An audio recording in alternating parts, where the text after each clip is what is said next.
If you make someone your only one, be sure you're their only one. More often than not, people verbalize love. They say love you, I care about you, etc. My aunt says, love is an action word. If you're being told you love you or I care about you, that makes you feel all warm and fuzzy inside.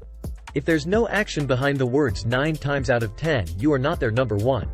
Don't confuse the action of money spent on you or spending money on someone as love. Gifts are nice, but what I mean by action is they actively show you that they love you by the way they treat you, the way they look at you, by the words that they speak to you, and it's not always about sex. The way they touch you, by the way they kiss you, these actions count.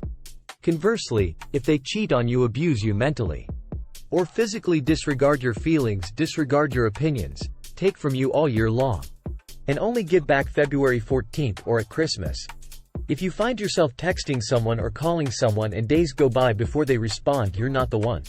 If you find yourself always paying for the meal, if you find yourself begging for a person's time, they're always busy, you are not the one.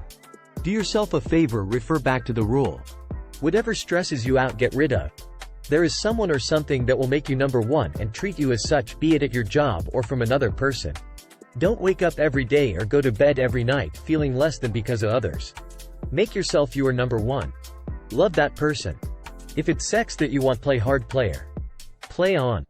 But be smart and be safe. There are diseases that can and will kill you. When it comes to love, the emotional aspects, I must admit I struggle with that. Many times when we are searching for companionship from others and focus on making them happy, we lose ourselves. The old saying, it's better to give than receive, can be a one-sided statement if you're giving to the wrong person. I know it's biblical, but more often than not the congregation gives and the pastor receives. I'll leave that alone for now. Far as relationships, all that giving and providing does make the giver happy to see the receiver happy. However, if there is no reciprocity eventuality, it will take its toll on the giver and they will feel used. This can leave the door open for someone else to come in and fill that void. The 80-20th rule is battle-tested and true. It only takes 20% to lose someone to someone else. 50-50 won't cut it. You have to strive for 200%, 100/100ths. A personal example. There was once a girl that, how do I say this, I wasn't really into her as much as she was into me. She would call, I would answer, but I really didn't want to talk to her. Little things that she did irritate me. Overall, I didn't want to be around her, but she was a nice person and there was really no reason for me not to like the girl. I just didn't care for her, so I found myself being a user.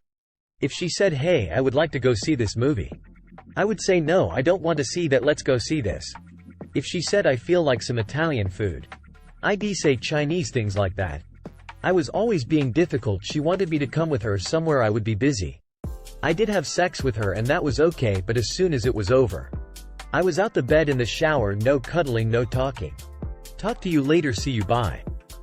I mean, this girl would probably let me do anything and get away with it because she liked me that much. Here's the thing about someone liking you: if you don't like them, it really bothers you. That they like you, that's crazy, but actually true. So eventually what happened was I just told her I didn't want to see her anymore.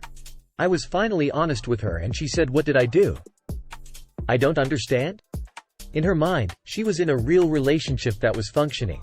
She was the giver and I was the receiver. She was okay with that, but that's not balanced. That's not healthy for me, that's not healthy for her.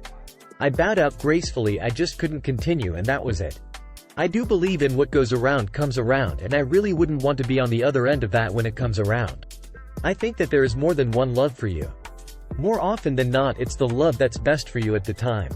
Consider yourself lucky if you can find someone in a time that loves you at the same time that you love them. I probably have more love to give than I let on, and it's more out of self-preservation and fear of being hurt again. Then again, isn't that part of life that makes life worth living? When you wake up in the morning and you turn over and you see that person and they're sleeping or awake, but you're happy that person is there with you. I mean, that's the best. When you're riding down the street and that person is riding with you and having a conversation and you're in that moment together, yeah, that's worth it. When you get something to eat and you have a conversation over dinner, that's worth it. When you share things in common, enjoy doing those things with each other, that's worth it. Maybe that's enough, but definitely make sure that if you make someone your only one, be sure you're their only one. Life Knowledge 5150. Like, subscribe. Thanks for watching.